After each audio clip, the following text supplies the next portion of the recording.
दक्ष police news, पहिले खाकी मग बाकी। अवैध दारू विक्री तसंच वाहतुकीचे पाळीमुळे शोधून काढून कारवाई करण्याबाबत अजय कुमार बन्सल, पोलीस अधीक्षक जालना यांनी वेळोवेळी मार्गदर्शन करून सूचना दिल्या होत्या।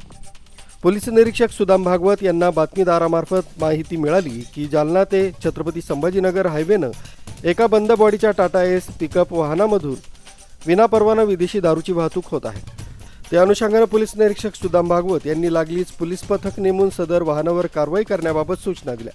त्या अनुषंगाने पोलीस पथकानं एक टाटा एस कंपनीचं वाहन क्रमांक MH2 YA 8896चा पाठलाग करून वाहन तसंच वाहनाचा चालक यांना ताब्यात घेऊन वाहन चालक परमेश्वर अर्जुन काळे, वय 25 वर्ष, राहणार मंगुजळगाव, तालुका घनसावंगी, जिल्हा जालना याच्याकडे अधिक विचारपूस केली असता सदर वाहनामध्ये विनापरवाना विदेशी दारूची वाहतूक करीत असल्याबाबत सांगितलं। त्यानंतर सदर वाहनाची पंचांसमक्ष झडती घेतली असता त्यामध्ये वेगवेगळ्या कंपनीच्या विदेशी दारूच्या बाटल्या किंमत 2,98,905 रुपये किमतीचा विदेशी दारू साठा मिळून आला। असं एकूण वाहनासह 7,48,905 रुपयाचा मुद्देमाल जप्त करण्यात आला।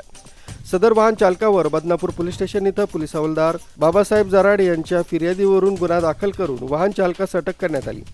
सदर गुन्ह्याचा पुढील तपास पोलीस निरीक्षक सुदाम भागवत यांच्या मार्गदर्शनाखाली पोलीस उपनिरीक्षक अजय जयस्वाल हे करीत आहेत। सदरची कामगिरी अजय कुमार बन्सल, पोलीस अधीक्षक जालना, आयुष नोपानी, अपर पोलीस अधीक्षक जालना, विशाल खांबे, उपविभागीय पोलीस अधिकारी जालना यांच्या मार्गदर्शनाखाली पोलीस निरीक्षक सुदाम भागवत, सहाय्यक पोलीस निरीक्षक अविनाश राठोड, पोलीस उपनिरीक्षक दिलीप चौरे, पोलीस उपनिरीक्षक अजय जयस्वाल, सहाय्यक फौजदार संतोष सावंत, विष्णू कुंटे, गोविंद डोभाळ, पोलीस हवालदार बाबासाहेब जराड, कैलास सायंबर, प्रताप जोनवाल, रणजित मोरे, पोलीस कॉन्स्टेबल पूनम सिंग गोलवाल, गोपाल बारवाल, इरफान शेख यांनी केली।